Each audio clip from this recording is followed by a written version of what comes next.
Well, well, well. Here we are. Uh, New episode time. It's Thursday, best day of the week. And I got an upgrade.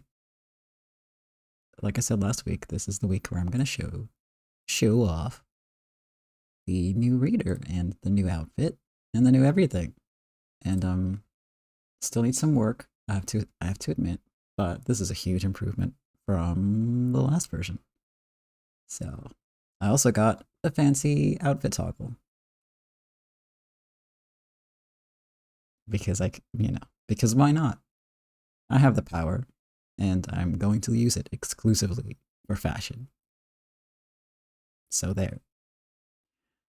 All right. Just thought I'd hammer that in for a second. It's very important. I'm sure you understand. I worked really hard on this for about 3 weeks, and just fully redrawn from the ground up, and almost entirely re-rigged because it needed a lot of work. So it paid off. I'm really, really pleased with the results. Got more movement than ever. And, cool new outfit. Um, oh, there we go. The outfit toggle is the wrong one, apparently. I keep mixing up the on and off switch. Wow. Let's pretend that didn't happen. Um, all right. Well, since it's Rose Guns Days Day, why don't we start off with a content warning which has been updated. Hello, cat. Welcome to the stream. How are you doing? Yeah, I updated the content warning after. Thank you for the save reminder. Um, after the last episode, I updated it and to. I accidentally scrolled myself up. To include violence, racism, sexual content, including references to SA, and misogyny, our old friend. And I don't say that because we enjoy misogyny here. We do not. But because almost every single episode of Imineko had that warning in it, and it was frequently very relevant. And considering the setting for this story, it's gonna pop up.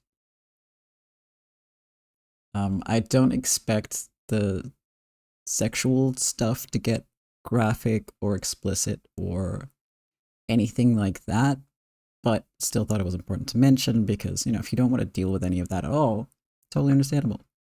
Look out for yourself first, and, again, I'm gonna add the full detailed content warnings to the YouTube episodes because then I'll know what has happened rather than me going in blind beforehand, like now. And I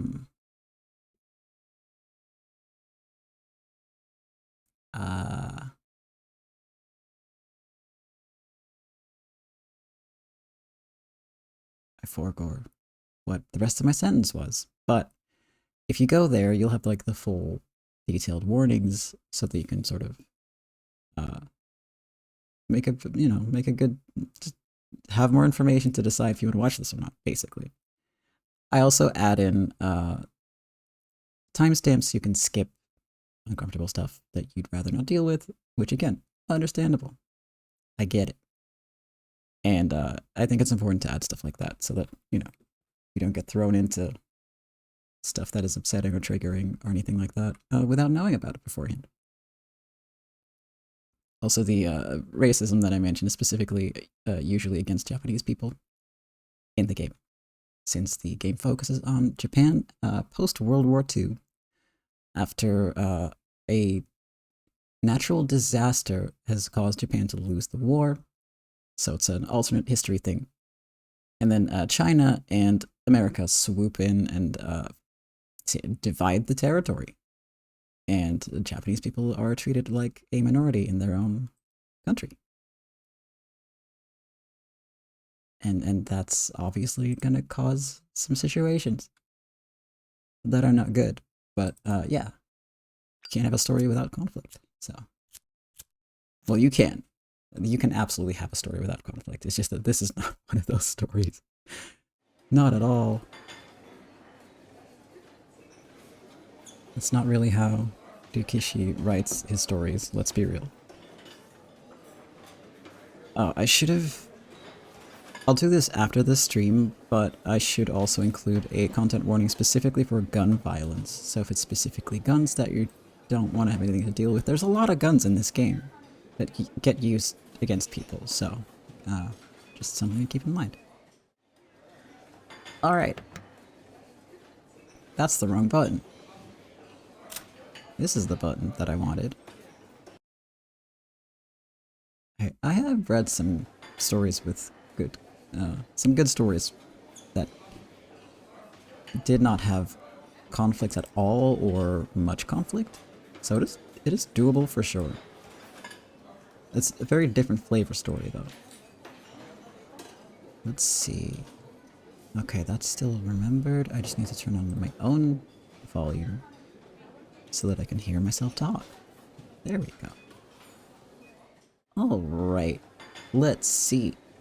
What happened on the last episode is...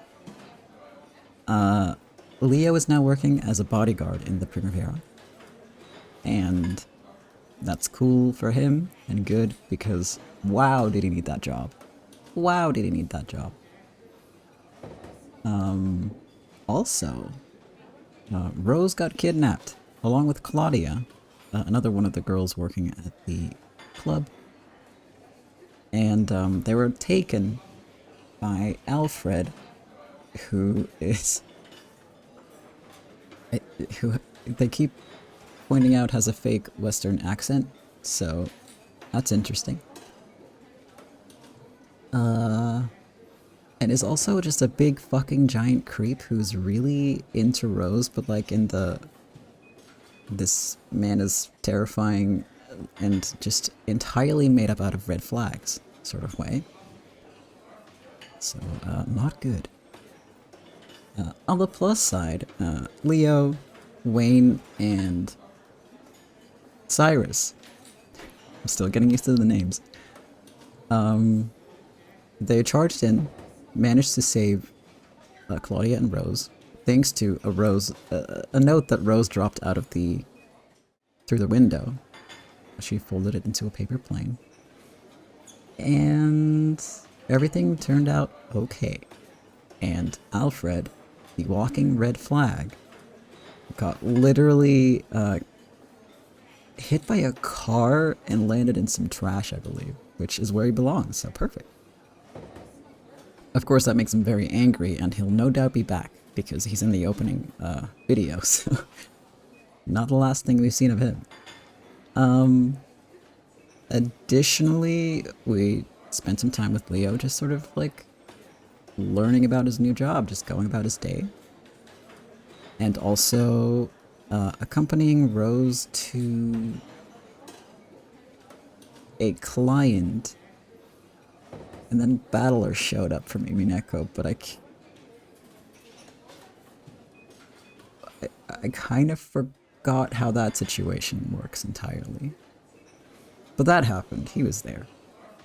He'll probably be back. It seemed like he's like relevant to the plot. It's not actually Battler, of course. His name is Butler instead. So...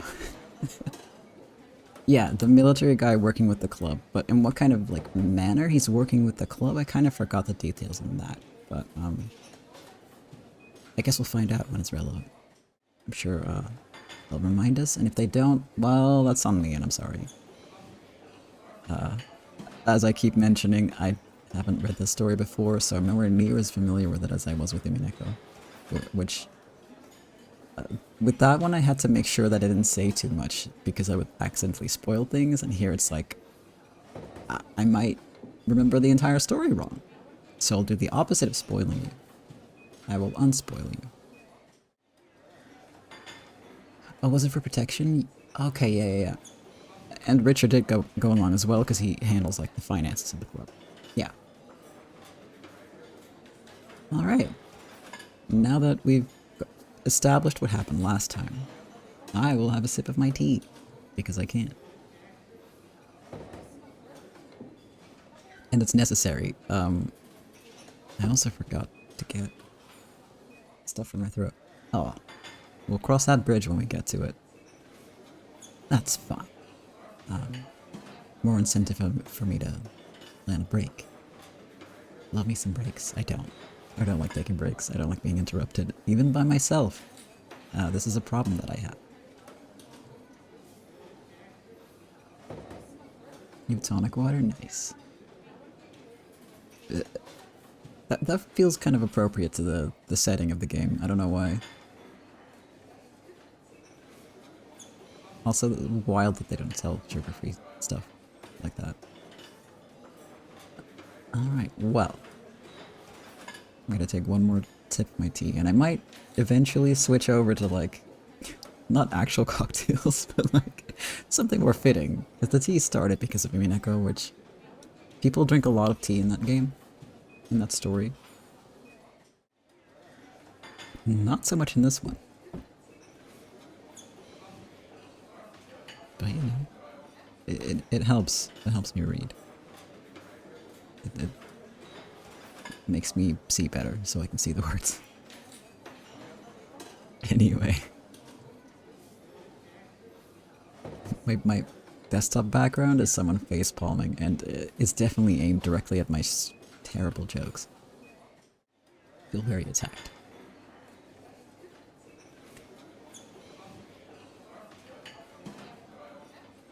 No. Of course, this club was a service business.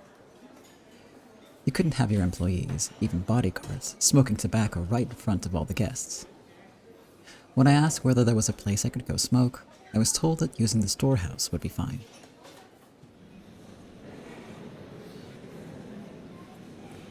The alley behind the club was dimly lit, and not exactly clean. However, men are strange beings, and a place like this can actually feel all the more peaceful sometimes. What's that sound?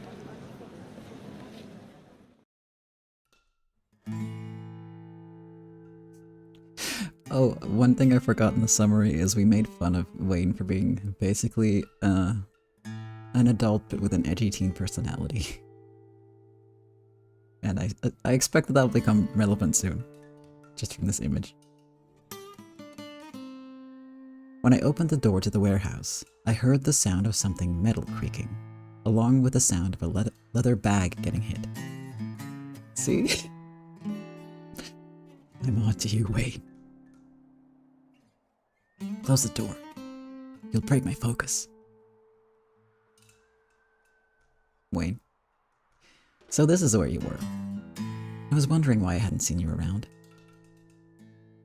Don't talk to me. You're breaking my focus. I'm sorry, Wayne cracks me up. Wayne started to hit the sandbag, as though making a show of ignoring me. However, his concentration seemed to have been broken, and he stopped quickly. You're another one who's come back from the war, aren't you? Pretty much. Jesus Christ, Wayne. You killed enemy after enemy on the battlefield and came back alive, right? Not everyone who goes to the battlefront is a killer, right? Don't try to dodge the issue. A man with skills like yours must have his hands dirty with blood. Not at all. I wash my hands and my mouth every night. Listen to me, Leo. I need to make something clear. It's true that I never went to the battlefield. I've never even been baptized in artillery fire. This is a problem for you, Wayne?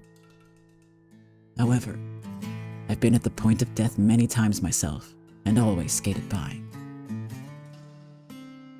If you ever underestimate me for not fighting in the war, I'll kill you. Why should I? You're a man I respect as my senior at this job. Then, that's good. It's an interesting drill you're doing there. Practicing your elbow strikes?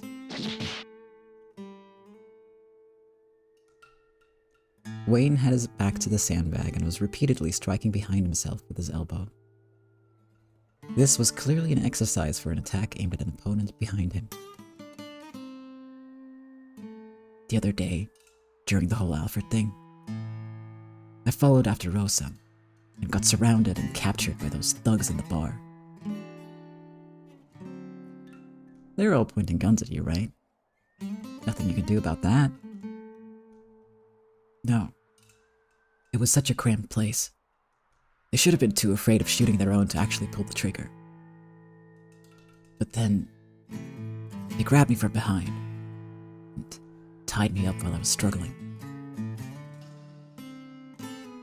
If only I'd quickly taken care of the guy behind me, they could never have captured me. I see. So that's why you've been practicing elbow thrusts behind you. And there's someone right on your back. You've got maybe 3 counters you can pull off quickly. Sounds like you've got it all thought out. Let's hear it. First, there's the elbow strike behind you. Then, there's the heel strike. And a headbutt can be a pretty strong counter too. Not bad. And it's even more important to maneuver so that they can't get behind you in the first place. Come to think of it, didn't your dad run a dojo or something? Sure. It's true that you're strong. I have to admit it. But even you wouldn't be able to counter if someone suddenly grabbed you from behind, right? True. It is tough when it happens all of a sudden. And your pretty dojo routines, they probably only teach you how to fight people head on.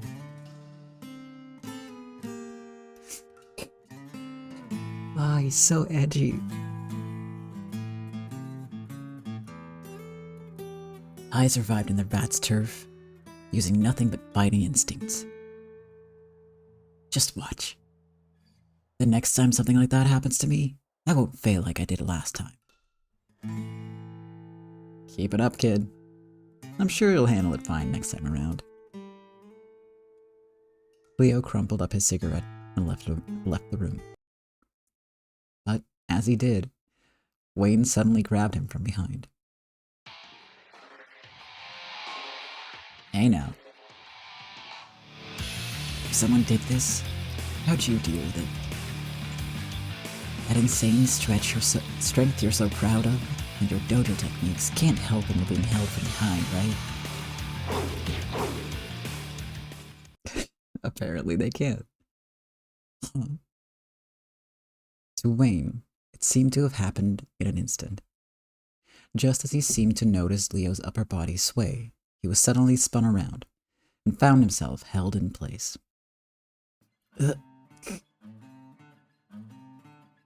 If you're interested, just give a yell. I'm a good teacher, even for guys. Shut up. I do things my way. Disappear. Keep it up, kid.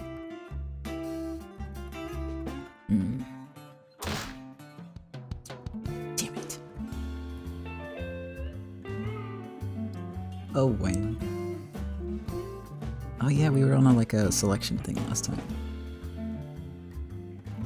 Well, next up, a dance hall. Oh, he's back.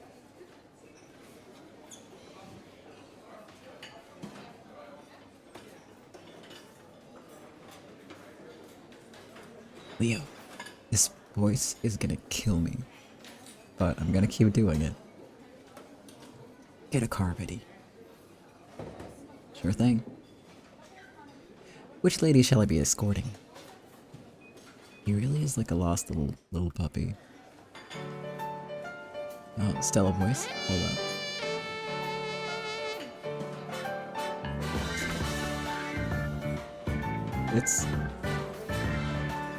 I still have to think really hard about how to do the voices, even though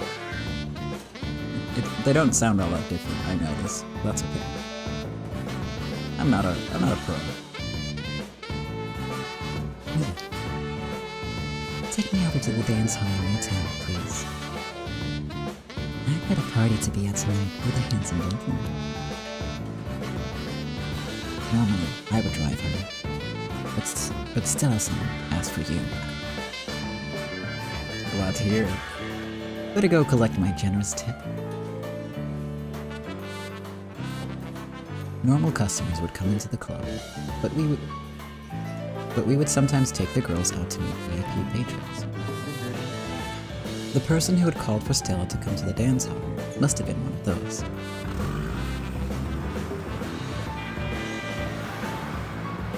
Here's our customer today. An American businessman. He's a handsome, middle-aged man and a good tipper. You speak English, don't you? Speaking English or Chinese is a requirement for a competent lady of the evening. I guess in these days, everyone with money is a foreigner. How sad. There are rich Japanese people too. However, people like that aren't in Tokyo. These days, Tokyo itself is a foreign country. It has a common language. Money and women. Before the war, it was always the men who got pampered, but it's all flipped around now. True.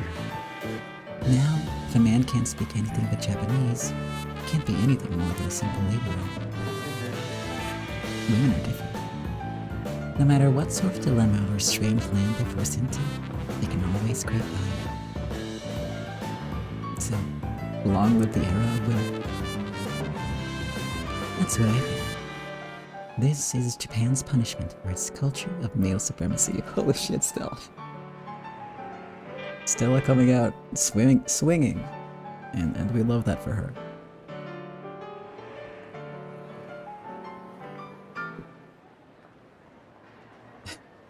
Sorry, just drinking some tea.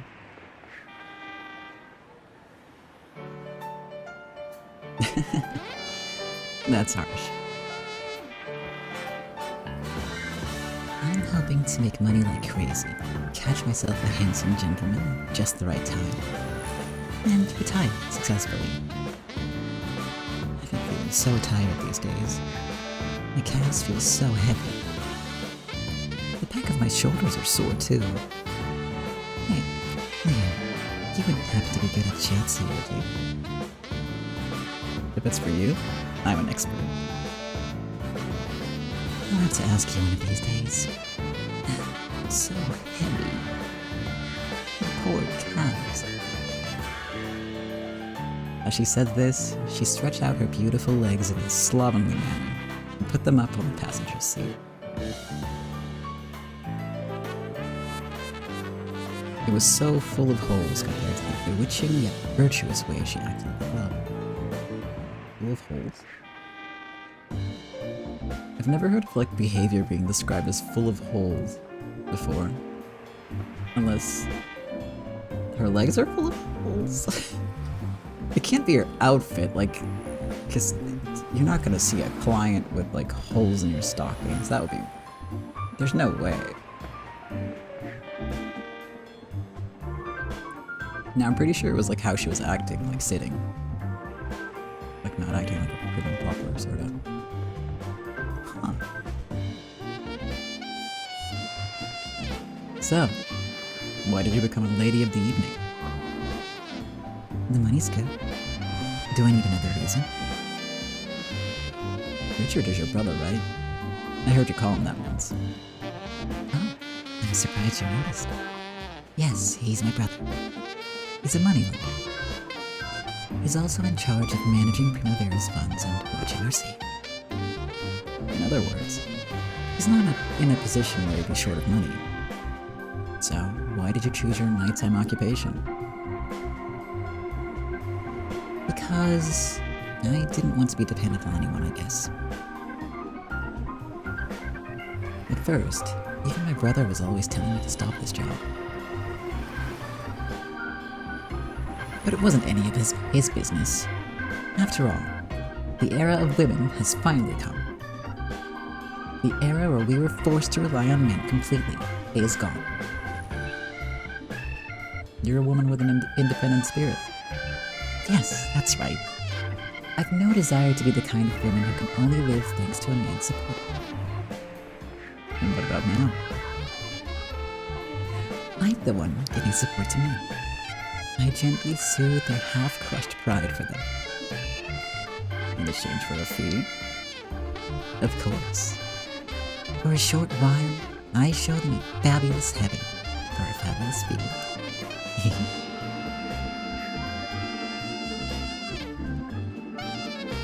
A sexy line like that sort of goes to waste when you're sitting that way. Darn. We're almost at the dance hall. I'd better mind my manners. Stella drew back her legs that had been stretched out graciously and regained her ladylike posture. Our destination was coming into view. The neon lights of the dance hall gleamed out at us.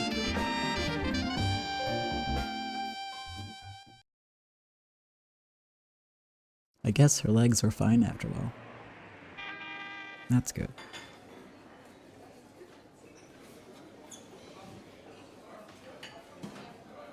Speak of the devil. What to do? With a stack of offered bills in front of him. I can't get over it. I cannot get over how similar the names are. Like, that's on so obviously on purpose. Okay. Butler clasped his hands behind his head and stretched. Is the amount not to your liking? Oh yeah, they're still like mid meeting, and Leo has to spend time so he can go and pick Rose and Richard back up. Well, no, that's not it. It's just, well, you might say it's a matter of feeling. What do you mean? Personally, I've taken a real liking to Club Primavera. Thank you very much.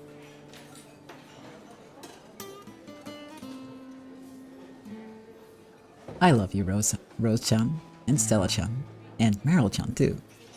After all, it's such a large and lovely goddammit battler. Don't make me say these things. He's gonna make me say these things. Typical. It's such a large and lovely booby harem over there. God damn it. And perhaps that itself is the reason. I wish I could always stay a usual customer. Still, I understand your point of view, Rose-chan. It's a club filled with all women. I understand you can't wait until after something bad happens before taking action. But you're the only one we can rely on, Captain Butler. We'd like your support so that the girls of their club can work in peace. What to do? Butler stretched once more before rising to his feet. Would you mind calling for a taxi? Captain. You went to all the trouble of bringing this money here. It'd be a waste if I didn't accept it. I mustn't let you lose face, Rose-chan. I'm not the kind of man who would toss the money back in your face. Does that mean... However, I hate to say it, but I can't give you a favorable answer right away. It's because I'm seriously considering the impact of backing Primavera that I can't give an immediate answer. Of course, we are fully aware of the risks this would imply for you, Captain. That's it exactly.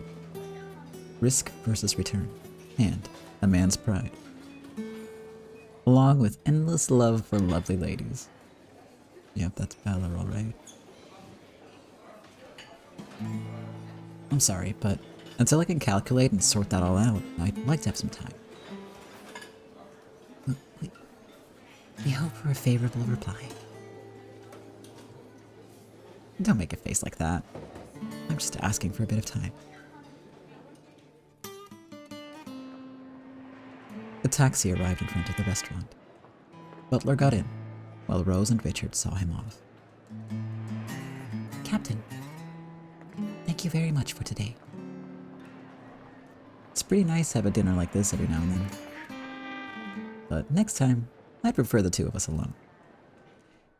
You can ask me out in a massive, sexy limo.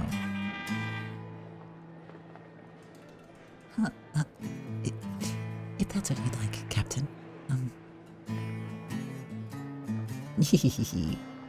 I'm just kidding you. Just can't help but tease you, Rose-chan. Oh, Captain. Later, Rose-chan.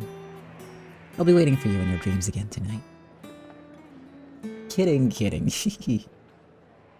Night. I just noticed that Rose has extremely long hair. Like, really long.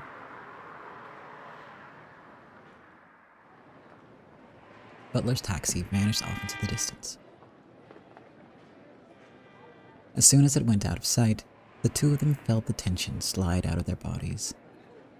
Yeah, it's like ankle-length hair, holy shit. I do hope the captain agrees. He's probably realized that he'll get more money by holding out on us a bit longer. Richard could. The captain isn't that kind of person. In any event, it felt as though he might change his mind for a greater sum of money. But, are you sure? Today's amount was sizable enough. If something bad happens, money won't do us any good. We'll only be able to buy him safely before something happens. I'm the madam. Protecting everyone is my responsibility.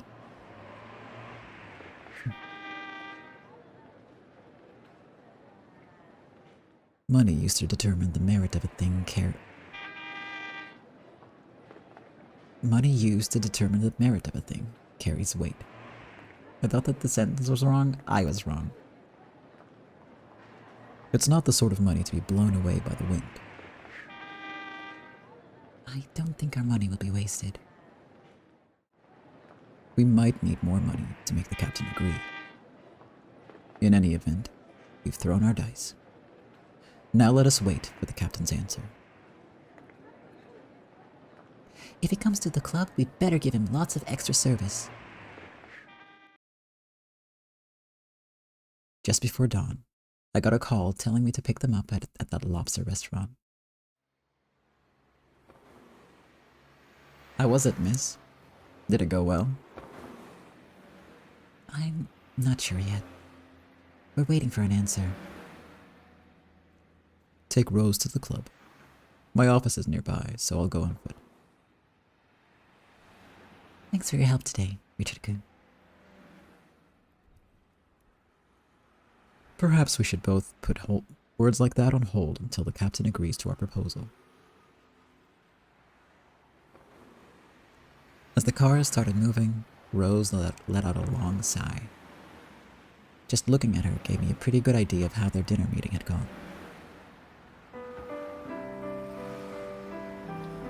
Must be a tough job being the madam. It is tough. I've got to work much, much harder to protect everyone. Why did you become the madam? I was just wondering why such a gentle, honest girl would choose to become a leader of ladies of the evening. I see your point. Normally, someone like Meryl or Stella, someone like Amanda-san, would be much better suited for the job of madam. But,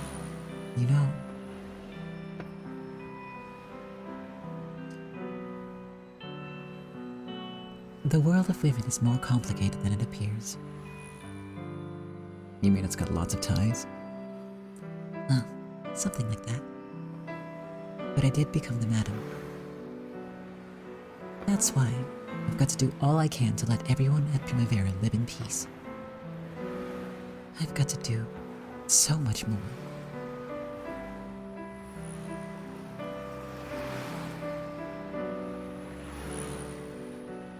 You never stop giving it your all, do you?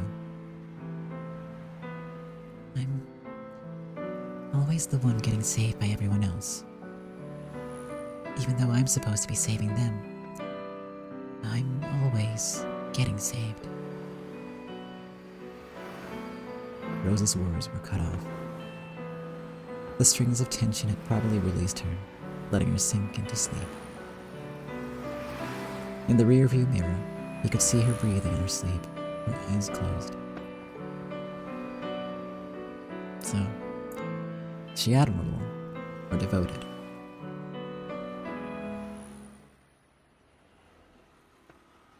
That's probably the emotion that separates young people from old guys.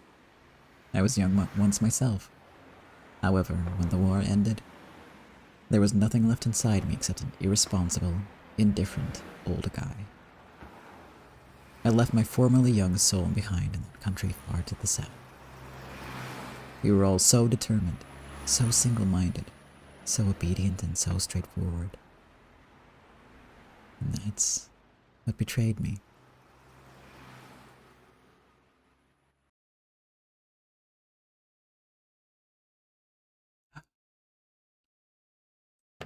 Save point. Save point get.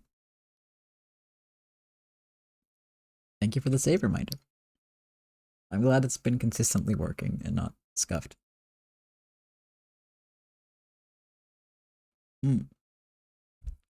Yeah, I also didn't expect it to just suddenly pop up like that.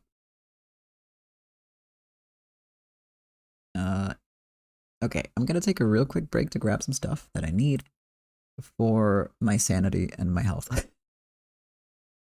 Because otherwise I will kill my throat by talking too much and by doing Wayne's freaking voice. So, one sec. Back in like 5 minutes-ish.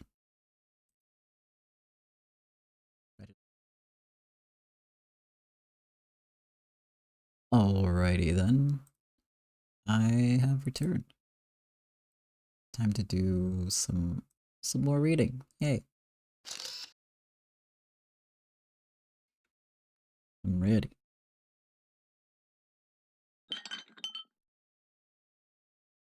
And I did forget to go back and turn off the auto fight scenes and make them manual. I will do that before next time. So ignore the lion for now. I did not earn the lion. I don't deserve this lion. It's not real. It doesn't exist.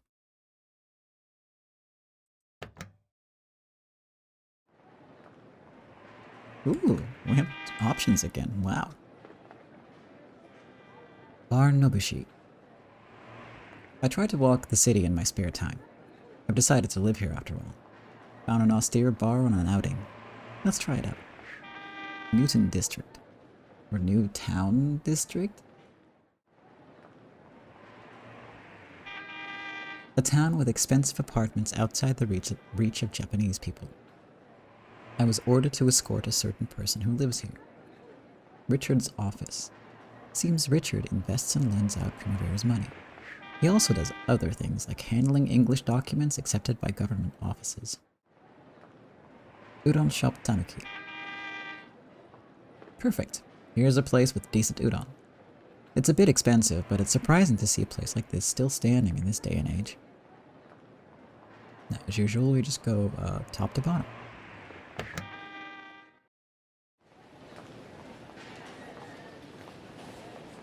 I decided to make this utterly changed hometown my second hometown.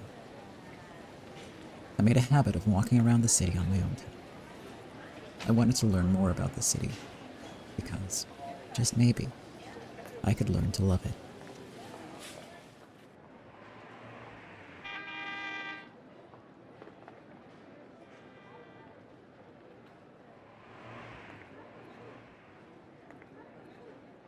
No? Now there's a shop I could get to like. Here's a shop. Yeah, that definitely did not look like 1940s stuff in the background.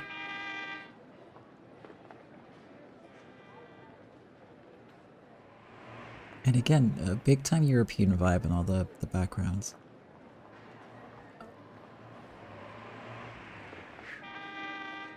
They, you're right, Llama. They love that car horn. Also, hi, welcome. I hope you're doing good. And better even than yesterday. There's nothing like the joy of taking a long walk and bumping into a shop you love. It's hard to beat a club like Primavera, filled with cute girls, but bars for men like this, or bars for men like this, aren't bad either. You're still sick? Oh no. Look after yourself. Drink lots of water, and pray. Pray to the gods. I'm sorry, that's really mean. I legit hope you get well soon. ASAP.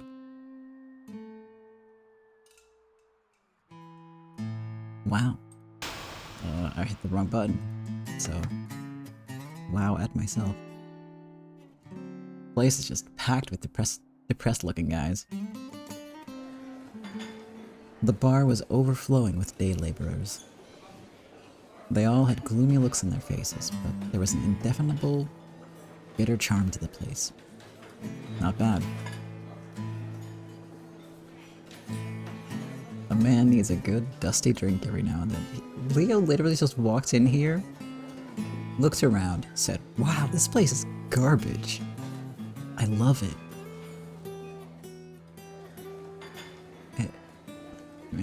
Alright, at least he knows what he wants, I guess. God damn it. So I smacked the woman. I did not think that sentence was gonna go there. Oh my god. A man's only worth something when he's making money. Are you really surprised she's taking you lightly? Women will treat men without money like stray mutts. Okay, Leo, you're not wrong there. Welcome. Now there's a face I haven't seen before. Of course not. I haven't made my movie star debut yet. Looks like we've got us a comedian. Oh my.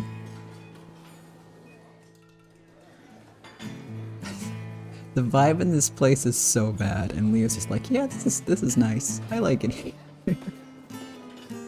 What? Who hurt you, my boy? Business seems to be booming here. Just a bunch of gutter slime gathering here. No sex appeal at all.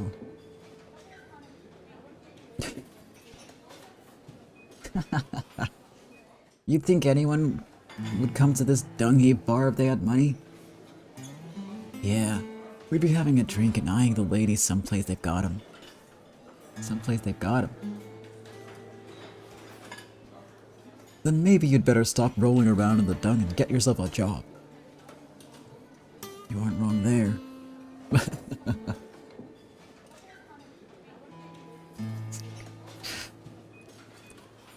The men are so, like, pathetically spiritually wounded that the women are making more money now, and it's honestly kind of entertaining to me, and it's entertaining. I'm sorry, it's just really funny, because this is absolutely what would happen in this situation.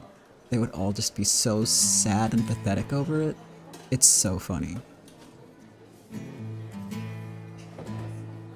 We live in a time where women make more dough than men. True. Only women can earn cash seducing those pretty American soldier boys. It's not a very straight thing to say, sir. In the new era, we men will be stuck trying to attract a woman to support us. They all act like that's a problem. They should give it a go, true. Like I said, it's not a very straight observation to make. So, I don't know. Don't sell yourself short, you know? Welcome to the new age. So, Physical labor all day and all night long.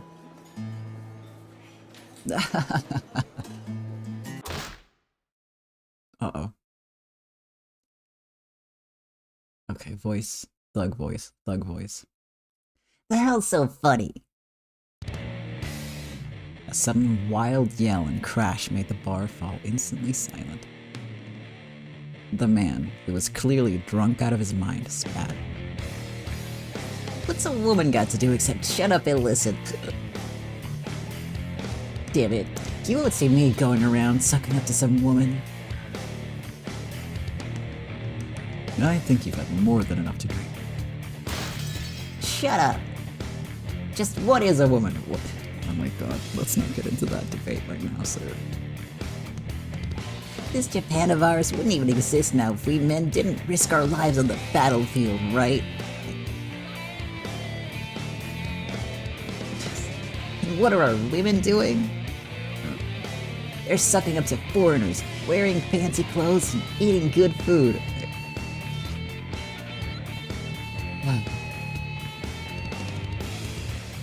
This Japan only exists because of the blood we men shed. And yet, just what are our women doing? You just said that, my dude. Even the women are working their asses off so they can eat. And who the hell are you? Are you defending those women? No, you've got good ears. Did you hear that? You'd better give that a rest. There's no calming this guy when it gets riled up. Women and anyone who defends women are all shit. Reminder, yeah, a lot of misogyny in this whole deal.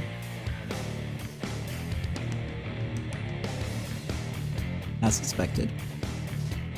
I knew this going. You, take a step outside. I'll have to pass. Walking out of a bar arm in arm with a dude isn't really my thing. You bastard. You pissed me off. The joke's on you, I have auto fight on.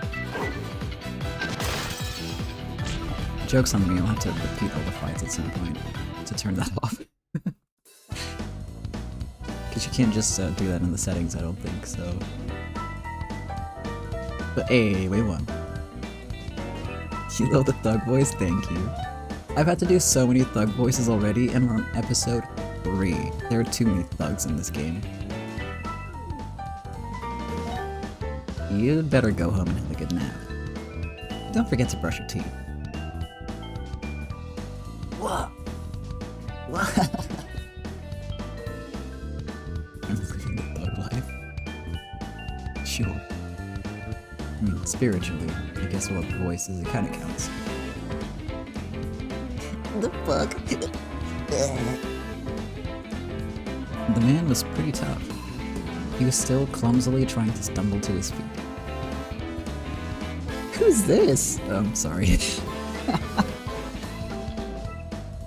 It's just everyone in this game except for the thugs looks so fucking cool. Anyway, he staggered and bumped shoulders with a large man. Okay, voice. Better cut your losses. This isn't a foe you're any match for. I might edit that voice later. We'll have to see as we go. Until I get like an idea of his personality, I guess.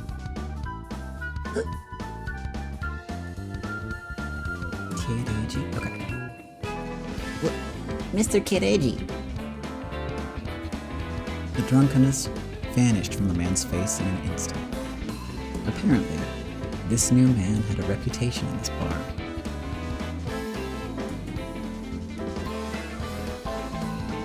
Be a book. Wow. Just gonna rewind that and start over. Be a good boy and get some sleep at home. This is no place to sleep. Sure. I'll go home.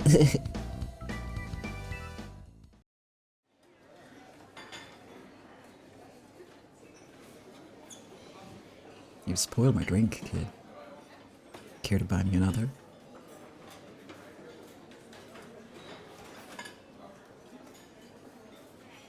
Are you a big name around here? Looks like no one wants to mess with you. Drinking and fighting are what a man lives for. But if anyone takes it too far, I've got to step in. Come on, have a seat. The next round's on this guy here. It'd be my pleasure, Chief. Call me Kereji. Never been a fan of fancy titles. So, just who might you be? Hold up there. I'm not asking for your fancy English name, got it? We're all Japanese here. You've got a fine name that you can say proudly before the heavens, don't you? True. My name's Shishigami. And I'm Kereji. Kereji. You know your way around a fistfight, don't you? And you're strong as hell. Maybe. But I can't even sober up a drunk with a single glare. You've got balls of steel, too. You're one crazy bastard. Yep, like 4-4 God.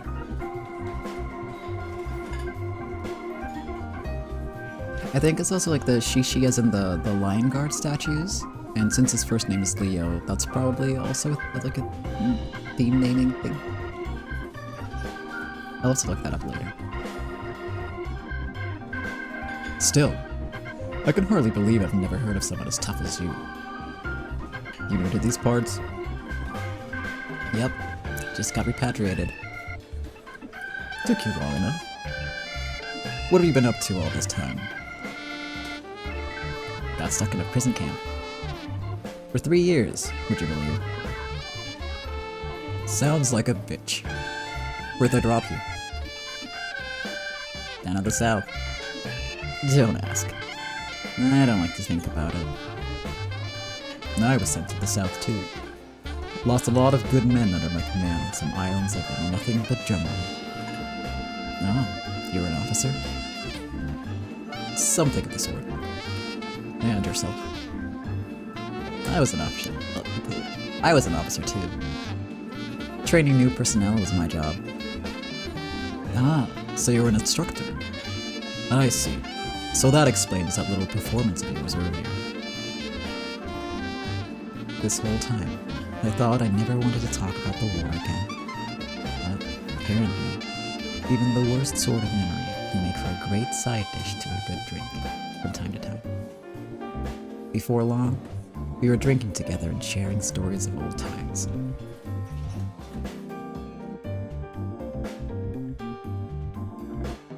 That was nice. Time to go to Newton Apartments? It was, I think? I already forgot. I just clicked it. Already forgot.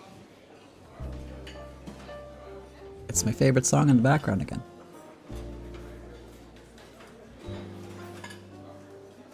Very wholesome after the hating on women and the beating. I guess that's what it takes to get a wholesome vibe, is just a fist fight. Now I know, for future reference. And here's the legendary Amanda, who was mentioned by Rose earlier. Oh my. Hello there, handsome. Right back at you, pretty lady. Well now, I'm flattered to hear you call me a lady. This is our new bodyguard, Leo-kun. I'm Amanda, one of Rose's friends. I'm glad I got to meet you. Pleasure's mine. I must be living the good life, meeting lovely girls every day of the week. You're a funny one. How charming. Leo-kun, I'd like you to take Amanda-san home. Do you know how to get there? I will if you show me on a map. I never forget the address of a beauty. God damn. Leo, calm down. In that case, I'll take my leave. Rose, it's good for you to have a sense of responsibility, but try not to overdo it. Yes, I understand. Well said. Okay, Leo-kun, let's go.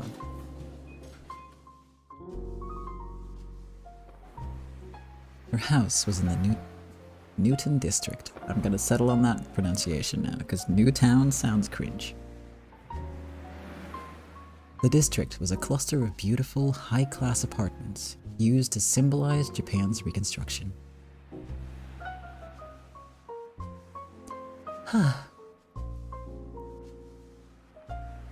Hey, Leo. What is it? What do you think of Rose? She's a wonderful employer who pays my salary. That's not what I meant. Why did Rose ever become the madam? Because we couldn't all agree on anyone else. I see. As the number of repatriated soldiers grew, the streets rapidly became more dangerous. Violence brought about by men can only be countered by more violence wielded by men. And that's why the ladies of the evening decided to start employing bodyguards. If anyone wants to employ a large number of talented men, they would first need to gather together a large sum of money. They would need to find as much money as possible for bribing public officials and such. And so, the women all gathered together and formed an alliance. That alliance was Primavera. Oh. The name Primavera had two meanings. The first referred to Club Primavera, a single club. The second was the alliance of ladies of the evening that went by the same name. An alliance of ladies of the evening called Primavera. However, there was a big argument over who should be the madam, the leader of this organization. It was only natural. Ladies of the night are a devious bunch, and there was no chance of them all agreeing. And that's where Rose came in. Everyone loved that sincere, considerate girl. Me, Stella, and Meryl. The leaders of each faction gathered together and nominated her. And so, we were able to reach an agreement. How talented is she at the job? What do you think, from what you've seen of her? She's honest, pure, and has a strong sense of responsibility. However, she worries me. It feels like she might just fall down and skin her knee at any moment. That's right. She's pure and feels a strong sense of responsibility. And that's why she worries people. I heard about what happened with Alfred. Why didn't you stop her? To think she actually went alone, even though she knew it was a trap. There are times that even Rose just goes way too far. Because if she didn't do that, who knows what might have happened to Claudia. It's dangerous because she was the madam that... It's because she was the madam that she went forward into danger to protect that girl. I agree that it was admirable. However, Rose is the madam of Primavera. Primavera isn't as unified as she thinks. So, it's just barely holding together because of Rose? Precisely. She has no idea how vital she is. But maybe that part of her character is what makes her a good madam. Perhaps. That certainly is the reason we all love her so. I'm half retired now. I'd rather not butt in where it isn't necessary. But there are times where I think it was a mistake to recommend her for the position of madam.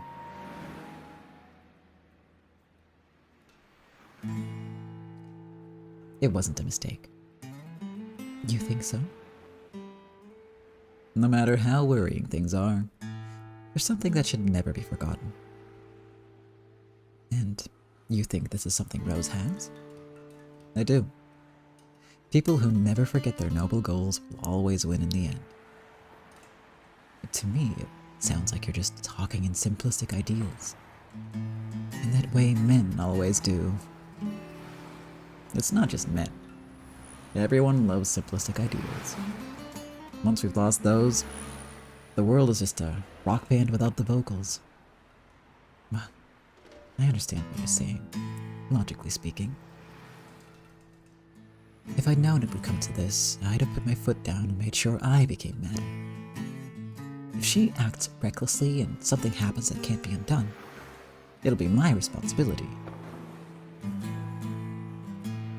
There's no need to underestimate Rose like that. And besides, that's why we're here. Forgive me. It seems getting older tends to make a person pessimistic. No problem.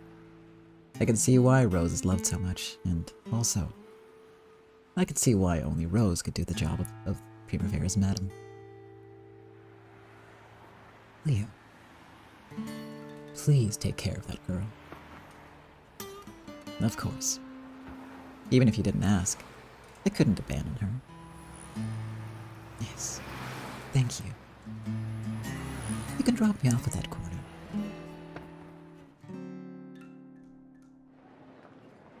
I'm sorry about today. Even though it was our first meeting, we spent the whole time talking about the murky details. No trouble. Better than a dry and boring conversation anyway. The next time we meet, we'll talk about something much juicier. So long then. Good night.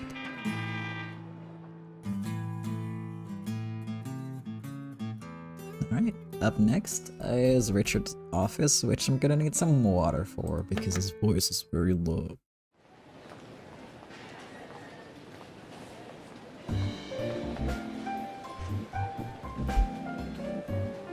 This here is Richard's office. Is business going well?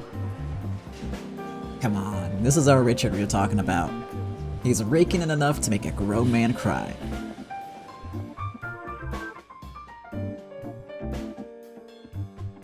Good for him. Leo, I'm glad you came. Have a seat. Cyrus, bring him some tea. You got it. Leo, what would you like? Green tea, black tea, kelp tea, oolong tea? It's been a long time since I've had green tea. I'll take one with no sugar, please.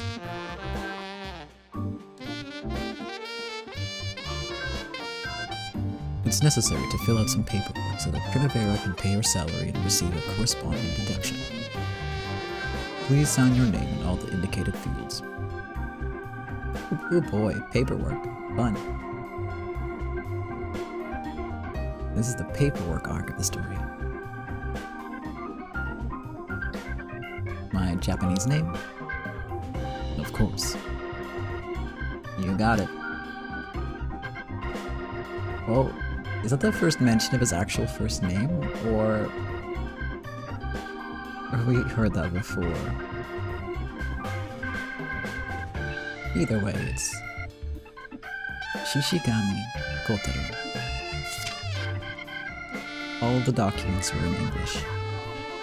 I didn't have a clue what any of them said. This is not smart, Leo. Don't do this. Richard did explain them all to me in Japanese, but I was still completely lost. Are all government documents in English? Of course they are. Did you think those fine American officers stationed here would accept Japanese documents? I imagine anyone who could translate government documents in there like this could make a killing. It sounds king.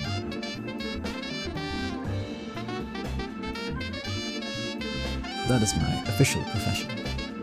Money lending is my side operation. I'll bet English language schools are doing pretty well too.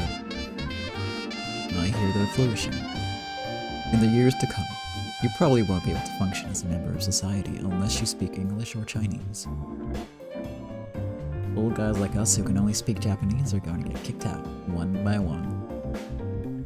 There's nothing to be done about it. It's how that generation must bear responsibility for losing the war. Give us a break. We're the ones who'd get our asses handed to us if our superior officers ever heard us speaking in those villainous horizontal letters. There you go. Green tea for Leo, oolong tea for Richard. Come to think of it, Cyrus, but I don't remember seeing you around the club much. Aren't you a bodyguard? Well, that's because I'm Richard's bodyguard, not one of Primavera's. Well, I'll come running if things get messy, so I'm more or less a bodyguard for both of them.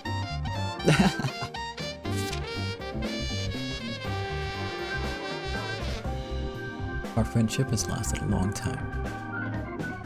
I know I can rely on him in this trouble-filled profession. I'm envious.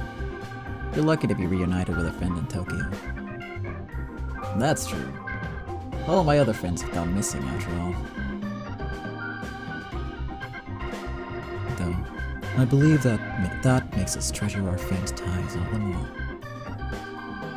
Even you are now one of our precious comrades.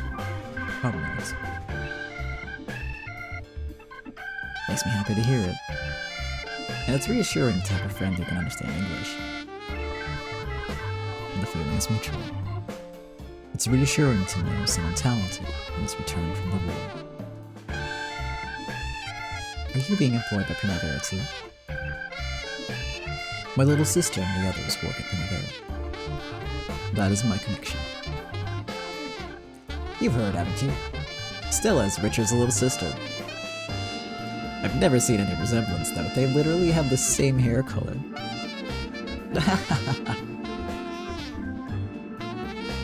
They actually look quite similar, but it might be like anime logic. Because, anime faces are kind of the same by default. I resemble our father, while my sister resembles our mother. Richard is good with money and words. He handles everything behind the scenes at Primavera. And, in exchange, you're tough and strong. I'm always in your debt. Come on, all this praise is embarrassing me. Old friends. Wish I had some of those too. Is that good? Now, please write your repatriation notebook number here. Ah, the phone is ringing. Please excuse me. Hello. This is the Myogi office. Am I supposed to write hyphens here too? Nah, you don't need them. Just write all the numbers starting on the left side. I seem to be writing a lot of English papers without reading them. I assume none of these will be giving you permission to take my organs out of my living body or anything like that. Richard wouldn't do something like that. Don't worry. Richard may be ruthless, but he'd never deceive one of his friends. I can guarantee that. You trust Richard a lot, don't you? After all, I've known him since we were little brats. I know he's not that kind of man.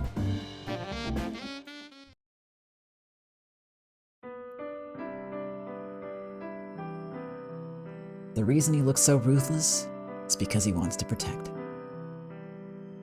To protect? To protect his sister and his friends. There's an awful lot of people for him to protect right now. And on top of that, the money he's dealing with isn't his. It belongs to everyone. Richard understands that. That's why he turns ruthless to protect everyone. So, Rose isn't the only one who feels a strong sense of responsibility. Well, it's not like he doesn't have a funny side to him. What is this face he's making? It's scary. It looks like a Beatrice troll face.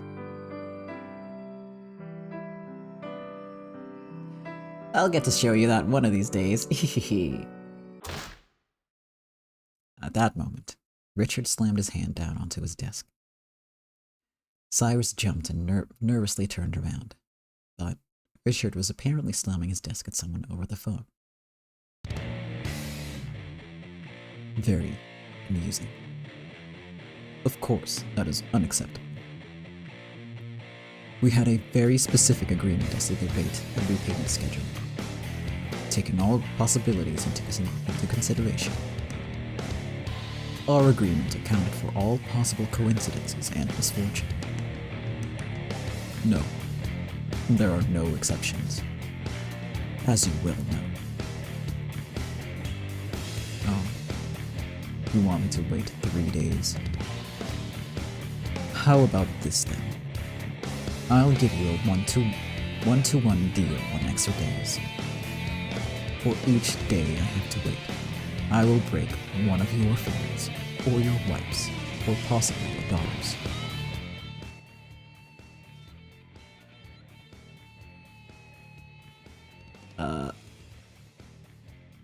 Pretty colorful thread, don't you think? That guy is really trying hard. What do you mean he's trying hard? Look at Richard's hands. He's reading his lines off a notepad. Oh my god. Can we keep him? I love him. Oh my god, what a dork. Oh, that's beautiful. Yeah, you're right. He's talking off a cheat sheet. You should keep a notepad with threats. So should I. We should all do that. The Richard method. It'll be great. Though honestly, Llama, I feel like you're like skilled enough with the words to come up with them on the fly. You have the raw talent needed to not require a notepad. But you should keep one for fun anyway. The person on the other end of the line is probably quivering from this brutal threat. The person on this end, though, was reading off a cheat sheet. Richard really is terrible with threats.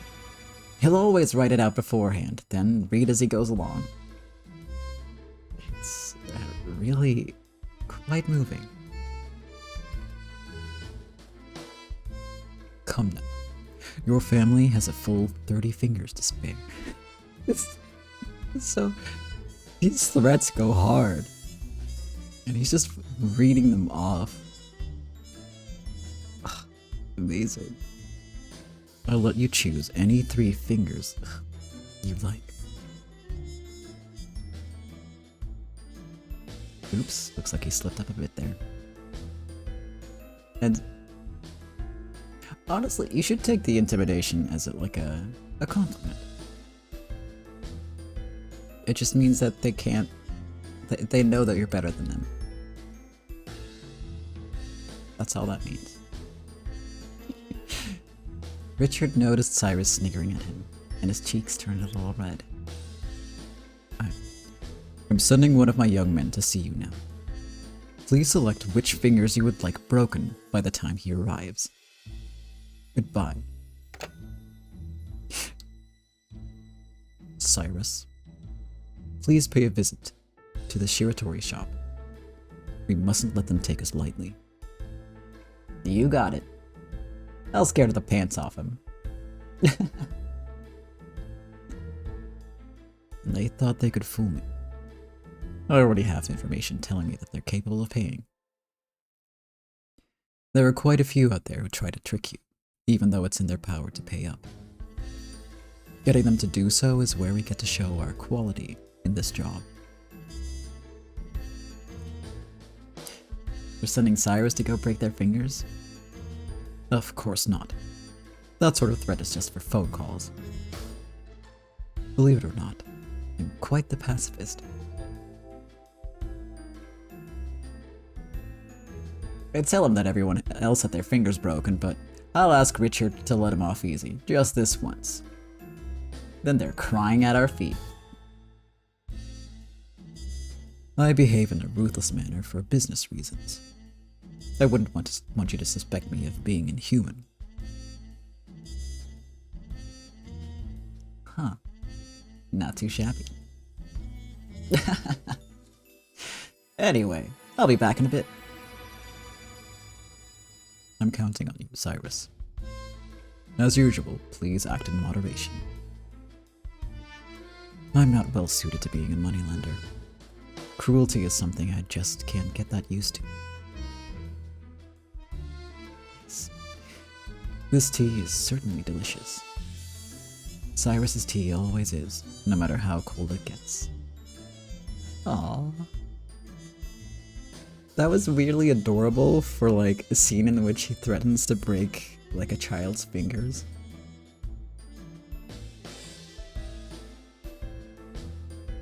This is, honestly, this is part of why I love Yukishi's writing, because it's so, like, the balance between tension and, like, dark stuff is always, there's always, like, a counter to it.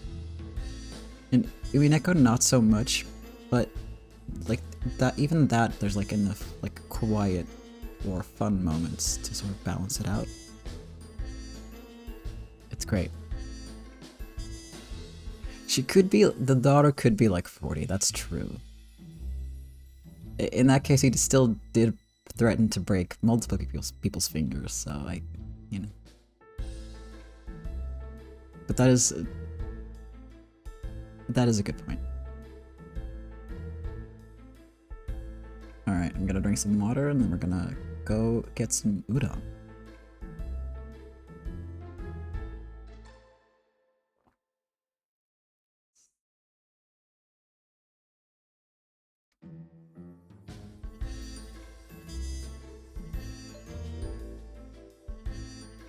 I mean, if they all, like, live in the same house as a family, and even if she's 40, you know. And if she is 40, then the parents are at least 60 years old, so then he's, like, threatening the elderly. So either way, it's bad.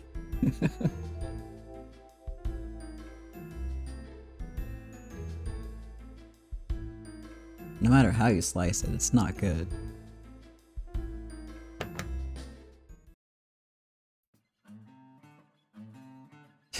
You're preying on the elderly, oh no. But I love him. You can't do that. Well, it's for survival, so it's not okay, but it's like necessary. I get where he's coming. As a fellow pacifist, I understand. Okay. Lyoku, there's somewhere I'd like to go for a bit. Could you drive me? As you wish, miss. So, where is it? That's a secret. I'm not condoning elderly abuse. I'm condoning...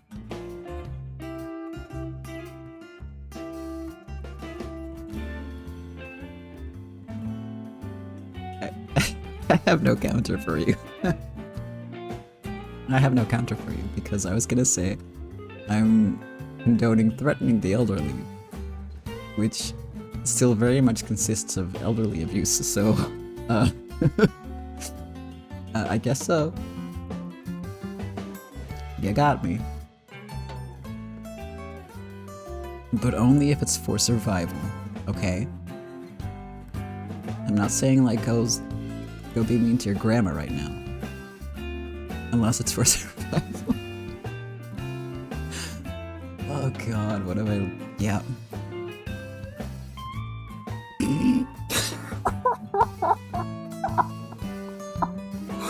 Oh my god, I can't believe you just... I can't...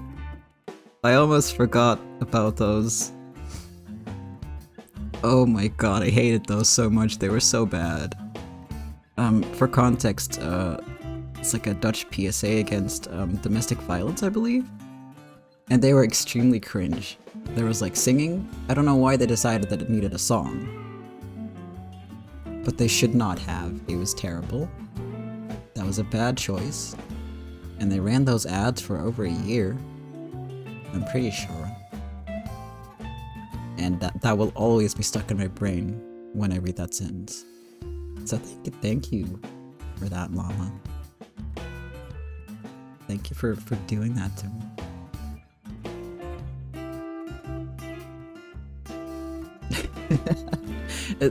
The ad campaign stopped, yes.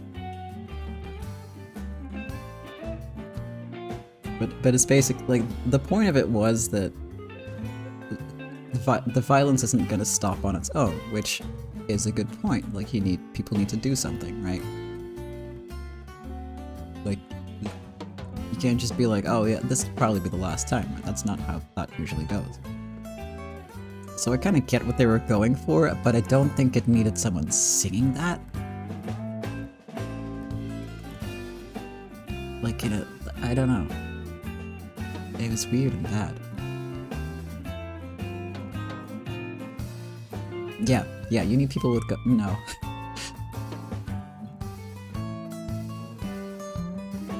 I mean, I don't know, maybe beating people up would work. Have we ever really tried that as a society, you know? I'm not sure we have. Maybe we should. Who knows? They're just underworld rules for for everyone. I don't know. Only lead to positive avenues. Yeah. I mean, I have yeah. I need the upper body strength training, let's be real, so let's keep digging. I have twig arms, and I don't want twig arms anymore. I want to be strong. So, digging myself into a hole is the way to go. Who knows, maybe I'll land, like, in, like, the core of the world, and I'll just merge with the lava in there, and then that's cool too. What the fuck am I saying? I swear, when I do reading streams, the, like, random asides get so much weirder than they do during regular streams, and the regular stream ones are weird. Okay, I streamed some Minecraft back in the day. This would be more like IRL Minecraft, which could be like a unit, like I mean, that could be a new thing. Maybe there's like maybe I'm gonna be like the world's first IRL Minecraft streamer.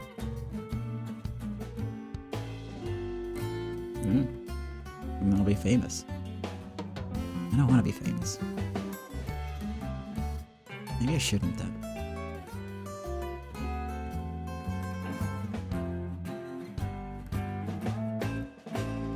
Should I just I'm just gonna keep reading. If Cam and Jackhammer. Yeah, just keep digging. But like literal digging and not digging myself into a hole with just very unfortunate statements that are gonna get taken out of context and used against me later. To be fair, in context, it wasn't much either. It was pretty bad. But you know how it goes. We're on episode 3, you know how this goes by now. Some of y'all have been here for years. You know how it goes.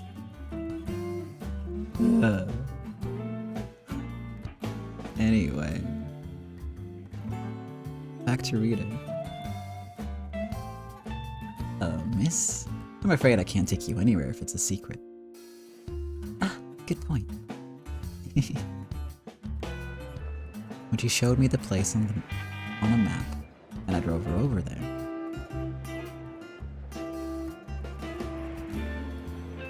well if it isn't an austere Japanese-style restaurant. Those red paper lanterns tickle my excitement as a man. What?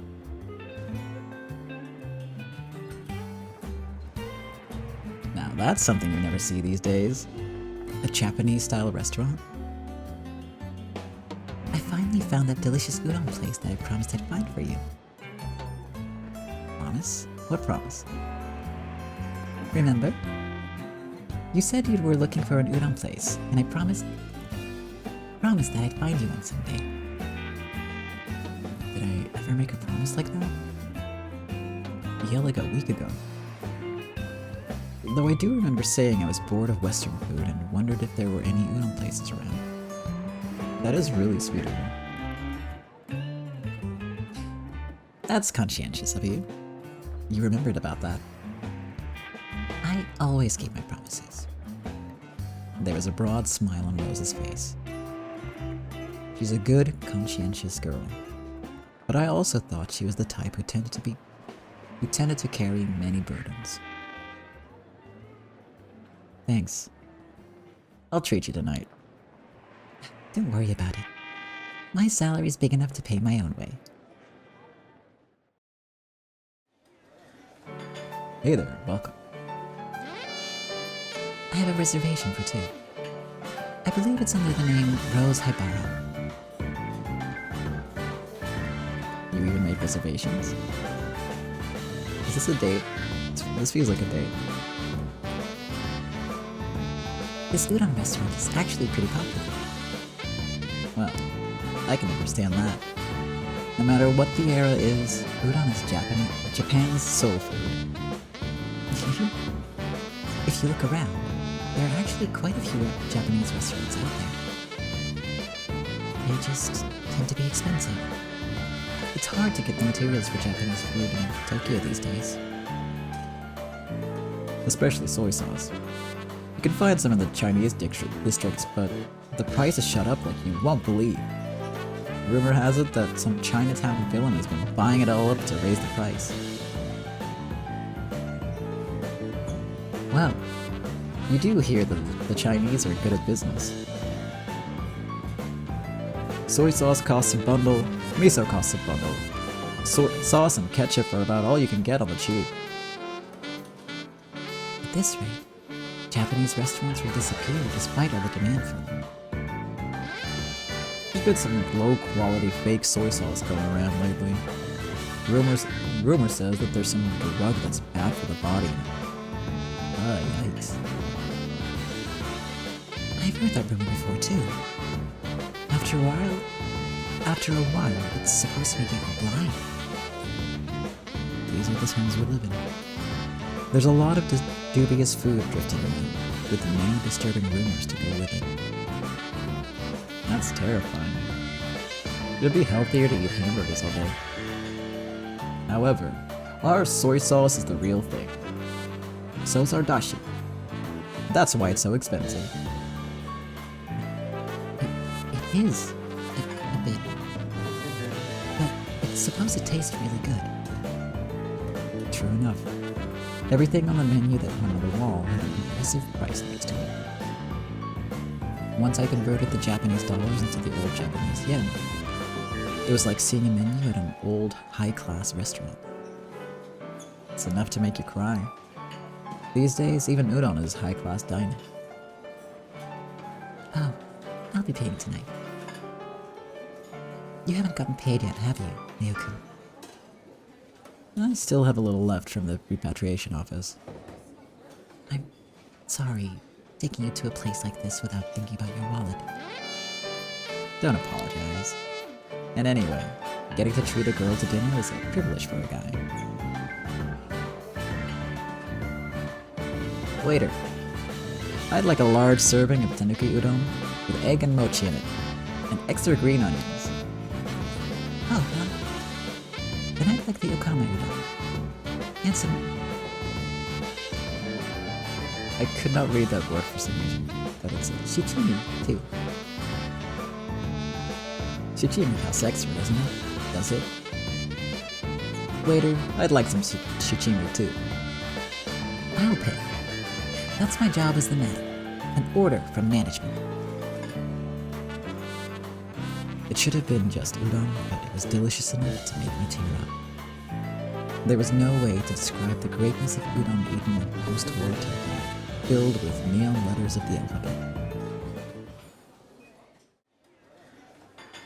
Isn't it delicious? Ooh, it's hot.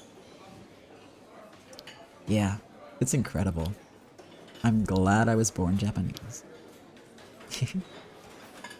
Yeah.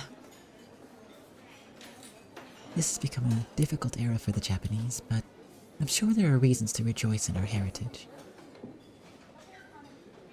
I'm sure that the Americans and the Chinese have things like that too. And for Japanese people like us, this meal is a bit of heaven. But I guess it feels a bit lonely. What does?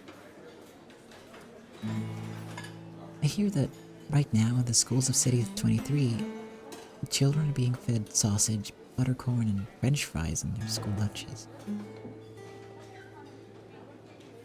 And I guess the schools in the Chinese districts are serving ramen with fried rice and Peking duck. I'm sure the Japanese children will grow up without knowing the taste of Japanese food.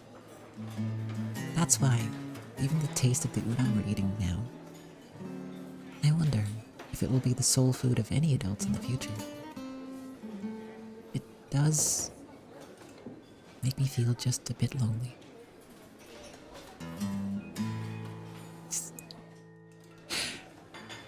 Leo has never enjoyed the delicious taste of microwaved beans on slight cold toast. Hey, that sounds great.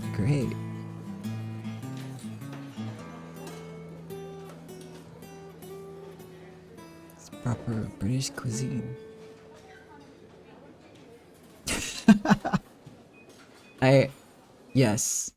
Yes, Llama, absolutely do I think that the World War II generation were sad that boomer kids weren't growing up with the taste of flower buds. I'm not sure they were legit sad, but I do think a lot of like, you should be grateful for what you have because we grew up eating flower bulbs was, you know, a thing. I have no personal experience with any of this, because I grew up in the region where there was no Homarenta.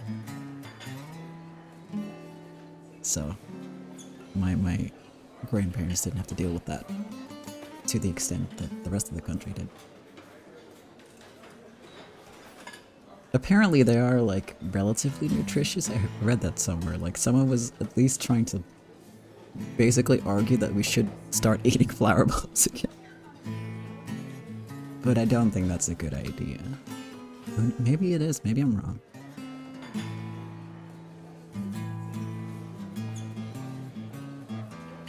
Yeah, it's just a root, right? But like not a very... Roast a tulip and find out. You know what? I will. I won't. I'm lying. If I ever do though, you'll be the first person I tell about the experience.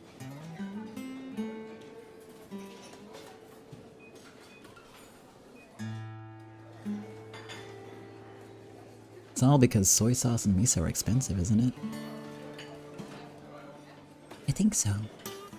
If Japanese cooking were cheaper and accessible, I'm sure Japanese food would become more familiar to everyone.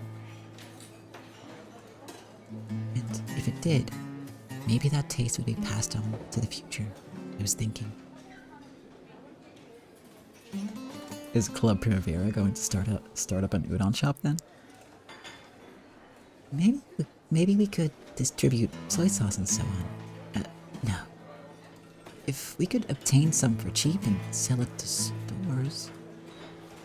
No, I wonder if there's anything we can do. Rose's chopsticks had frozen completely. On that day, I learned about a delicious udon place and a little about Rose's earnest personality. Start a food... I don't like food.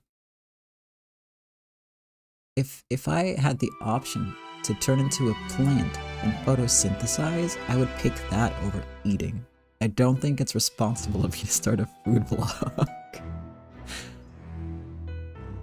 Because it would just be like, I ate trash today. And I prefer that to bothering to cook food for myself. Hell yeah. It would be a mess.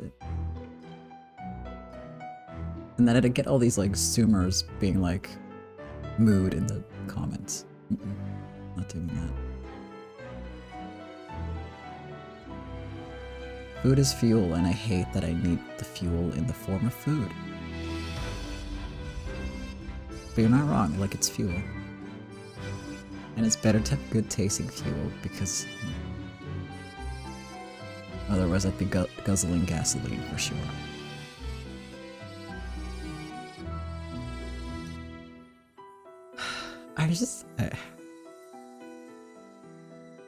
The number of weird comments I've made today is very up there, and I don't know why. I've had a very chill day. I'm not like lacking sleep. There's no reason for me to feel like this. I have no excuse. I have no excuse. I don't know.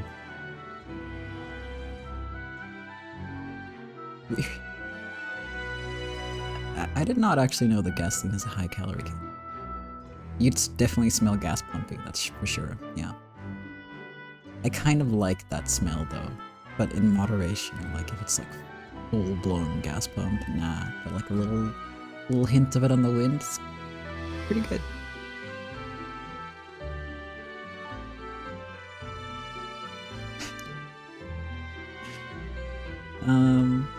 Yeah, I hear that it's actually relatively common to enjoy that smell.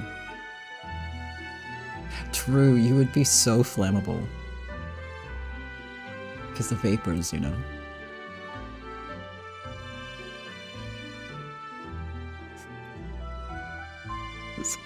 This might be the weirdest conversation I've ever had on stream.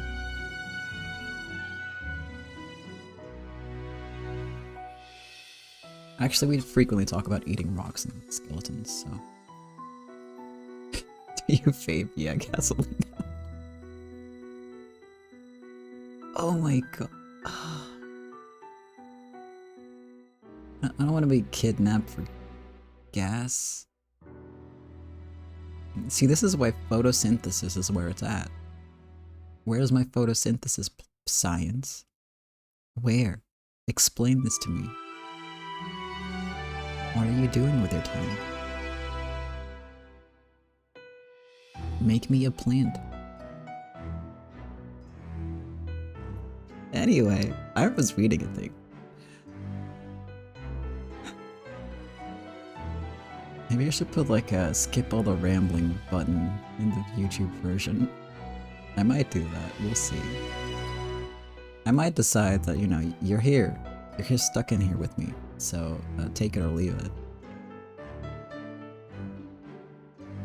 We'll see.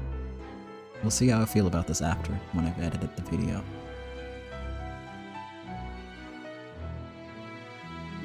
Alright, back to Julie and Jean. So, that was Primavera's starting point. That's right. Completely different from the pure Primavera you know, yes? Yes. It's sort of like a story about the merry friends of Club Primavera. Indeed. It was a gathering for the protection of friends. That was Primavera's starting point. How much do you know about Primavera? Today, the well-known organization called Primavera was, to put it as favorably as possible, a radical nationalistic organization. If anyone said something the least bit critical of the Japanese people, they would repeatedly denounce them to the point of committing social murder. How many politicians have been silenced by Primavera after a single misstatement? They reigned over the shadows of Japanese society, supposedly controlling politics and business from behind the scenes as well, feared by many. Well, only what I could learn from books and the internet in preparation for this interview. In that case, do you know about the pasta gatherings? Yes. That's the regular meeting of Primavera's most influential members, right? Currently, it's held at irregular intervals, but I've heard it used to be held regularly, at the end of each fiscal quarter. Being allowed to be present at one of those was supposedly the greatest honor for their executives. Well, something like that. So, do you know why they are called pasta gatherings? Or pasta gatherings, I should say. No. Why is that? Maybe it started when everyone got together and ate pasta or something. Correct. Yes, those pasta gatherings were parties that Madame Rose started holding, where she invited all her friends and served pasta. Even after it became a stuffy executive meeting, that name alone remained. Okay, that sounds adorable. And so, let's begin our next pasta gathering. Ooh, I've been waiting for this. We've got a big family today. It's a bit cramped, but still fun.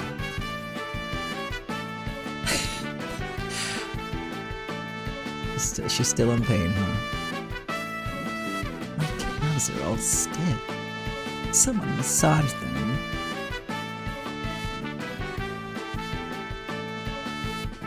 Hold up, Lambo voice. You, stop saying things that'll kill the mood. Agreed. The difference between your behavior on and off the job is far too drastic. Hey, out of the way. You want to get burned? Here you go. Freshly cooked pasta. Don't tell me cooked pasta is all we have. Don't be an idiot. The sauce comes in the other pots. Here it is. A bunch of excellent choices this time. We've got mild meat sauce and spicy tomato sauce. Soy milk cream sauce and a thick basil sauce. And we also went wild with a specially made Japanese-style sauce. Please try whichever one you like.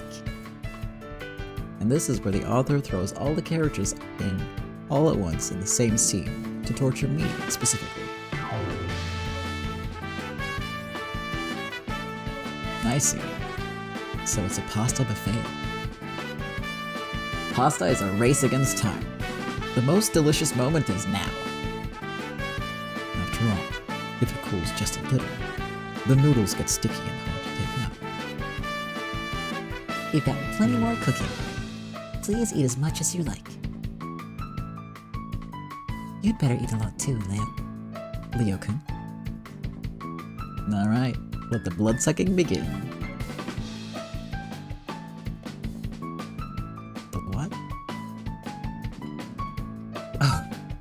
Thank you for explaining the joke. I already forgot. Ah, that's right. Leo-kun has noodles flowing through his veins, right? What the heck? That's a nice one. I want to use it on one of our customers someday. Leo, you help too. Are you planning to just sit around even though you're the new guy? There's no need to help for more help, so you eat too. Here's your plate. Please, keep on stuffing yourselves. After all, we'll keep on cooking it. Rose, come over here and eat with us. I'll cook for a while. Don't worry about it. I just love to cook. Okay, next serving's on the way. What's wrong, Wayne? You still on your second one? You know, men with skinny... I feel so called out. Men with skinny appetites get skinny arms. This game has my number. They're listening. They're listening.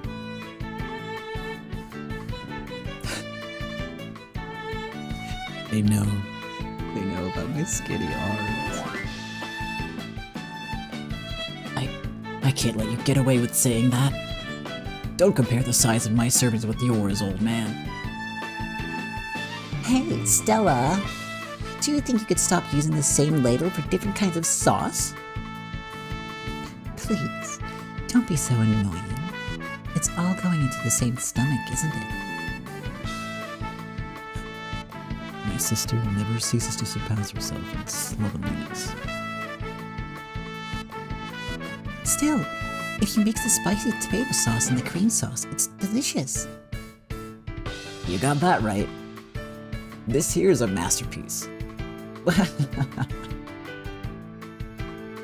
Phew. Okay, plenty more to cook. Would you like a plate, miss? Okay. Is that for me? After a few experiments, I've determined that a 2-to-1 ratio of spicy tomato to cream sauce is the perfect balance. Here you go, miss. Have a taste of Chef Shishigami's best. Thanks. You've cooked enough to fill everyone up. It won't be a pasta gathering without you at the dinner table. You're right. Okay. I guess I'll have a bite.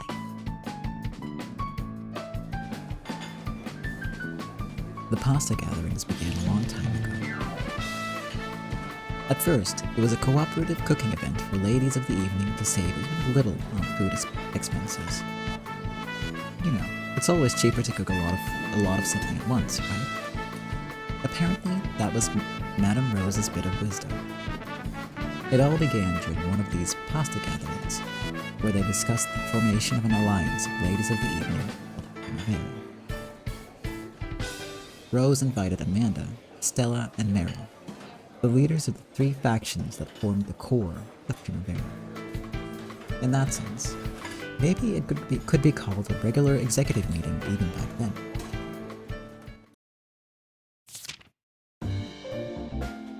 Let's raise that starting over. Let's raise that another $100. I'm in. Let's see what you've got. 2 pair. 3 of a kind. A big win for me. Come on, you just don't know when to quit, brother. Seriously. You're really good at poker, aren't you, Meryl? Is your luck good, too? I guess I'm always getting a lot of practicing with our regular customers. Luck gets better with practice, too. Aww. I just can't seem to get any good cards. Poker is all about guts. You're not really playing if you only rely on your cards. But every time I get serious, everyone folds. That's because your eyes start sparkling too much every time. What did you say? Who's the chicken bastard who keeps running away from my bids? My brain just went, chicken, birds. It makes sense, but no it doesn't. It's bids. Wait. You're getting too hot. Get something cold to cool your head.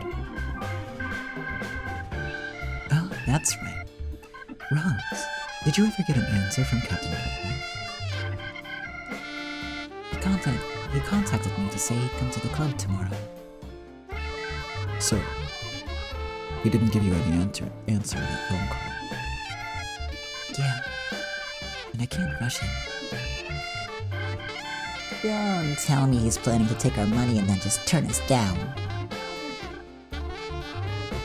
If he planned to turn us down, would he nonchalantly drop by the club like this? If that's what he's planning, I'll break his neck. There you go again. Why so violent? I'm worried.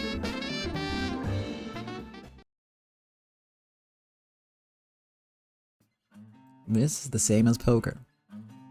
Until we show our hands tomorrow, we've both got to be bold, or we might lose a fight we could have won. True. Leo's got it right. The captain coming here means he's not folding from our bed. Well, we should also spare some time to plan for the eventuality that he does refuse. Oh, come on. You're being pessimistic again, brother. This is why you'll never find a wife. We never know when a man like Alfred will tangle with us next. We'll just have to crush him again. And what if it becomes too much for you to handle? I won't lose to anyone. No need to get all riled up. If we had the captain's backing as well as your support, that'd be even more reassuring. Let's trust the captain. Quite the optimist. Do you have some evidence suggesting that the captain won't take the money and run? Nah, it's not like that. We gave the captain that money because we were convinced that he was trustworthy, right? If he was the kind of man we could doubt over something like this, that'd mean he wasn't a suitable backer for us in the first place. Ryokun's right. We were convinced that the captain was trustworthy, and we gave him the money. We have to have faith. Faith in that man.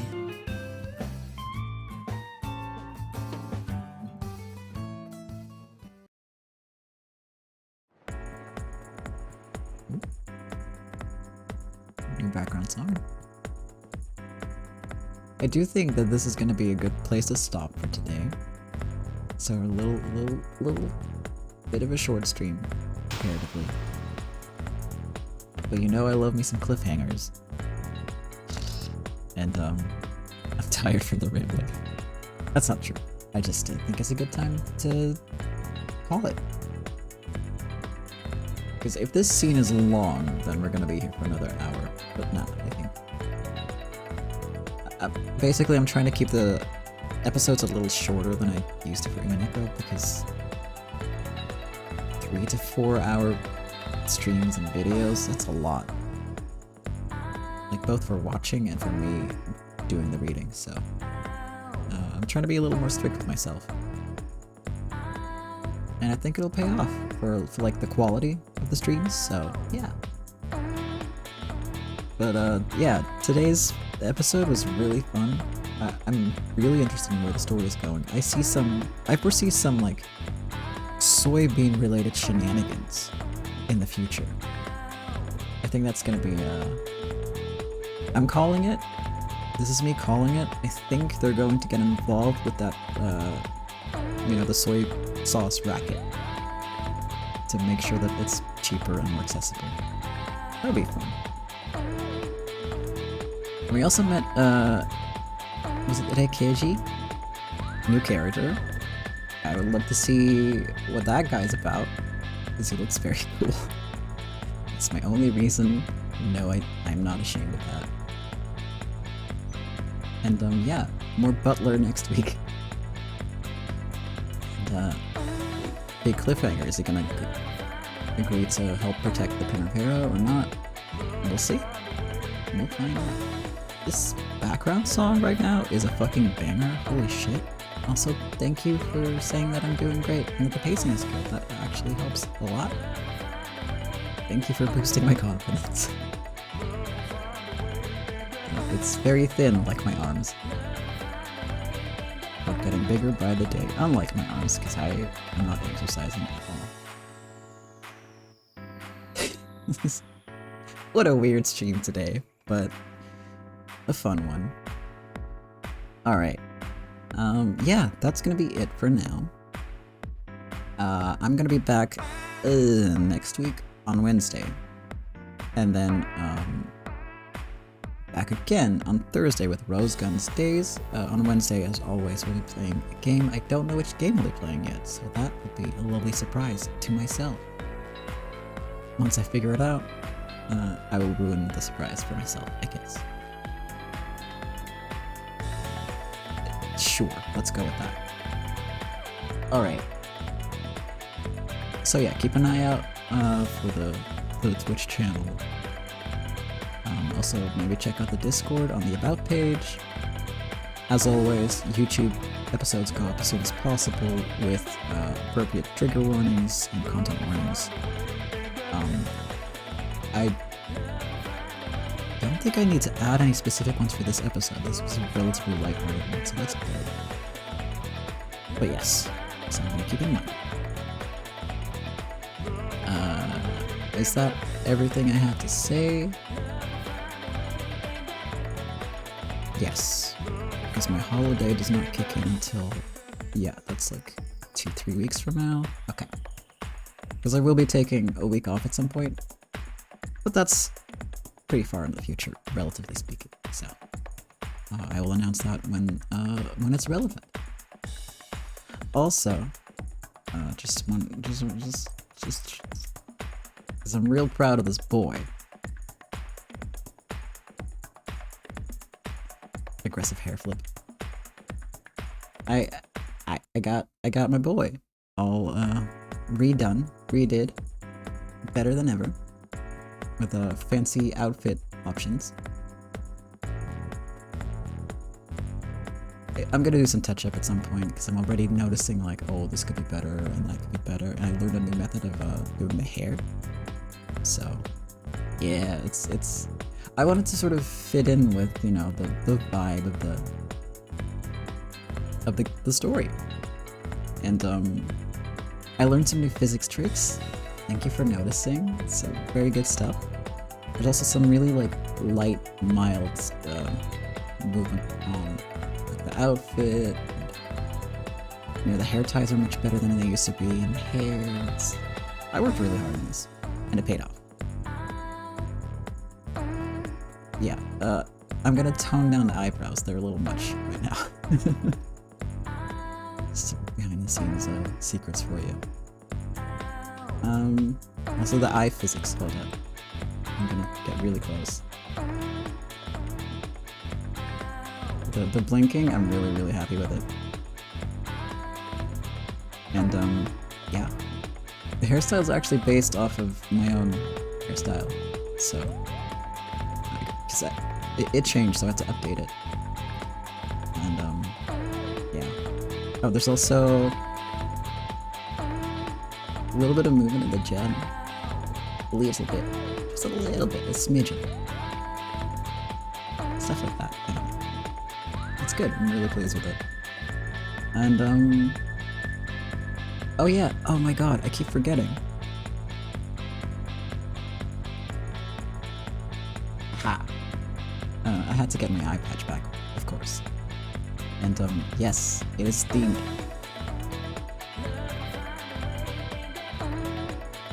Appropriate for the series, so yeah.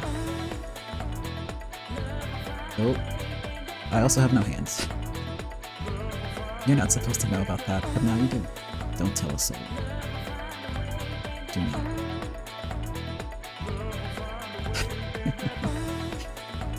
So yeah, no, I'm really pleased, and this is gonna be the new reader as we go along. Yeah, really long arms so that you don't see that I don't have hands.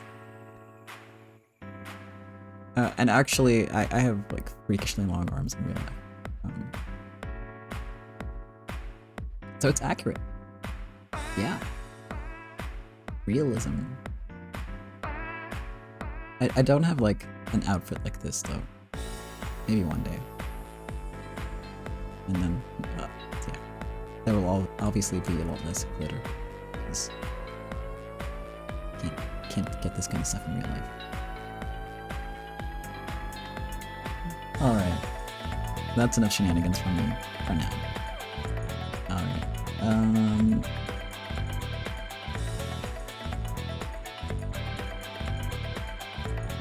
You want that as a button?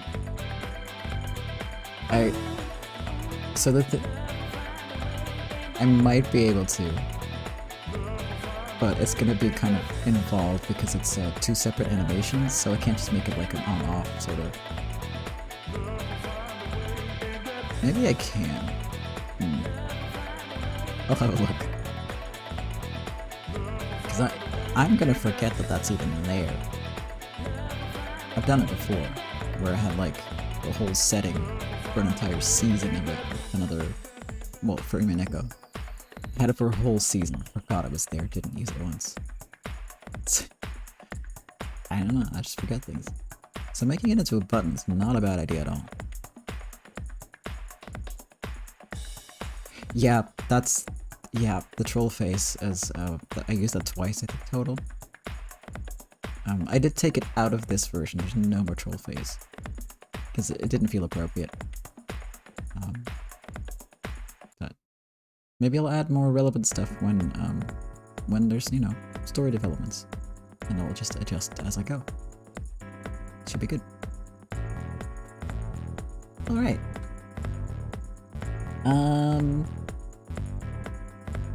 Okay, yes. That's gonna be it for me today. I'm going to now end this song because while it is a banger, I'm done with it. And that's okay. How do I exit the game again? Oh yeah, I hit the button. I'm a very professional streamer. Okay. Alright. Thank you as always for watching. Whether in the chat, hanging out, and chatting, or whether you're lurking, or watching the VOD or the YouTube video, thank you. Thank you so much. I hope you're enjoying it. I'm having a great time streaming this. It's a lot of fun. So I'll definitely keep going. And, yeah, I guess we'll see what Butler has to say next week. Until then, have a great night, week, life. And, I'll see you on Wednesday next week, maybe? Or Thursday, or, you know, if you're in the future, in like 10 minutes because the next video is ready. Who knows? Either way, see you next time. Thank you again for watching. Bye. Bye-bye.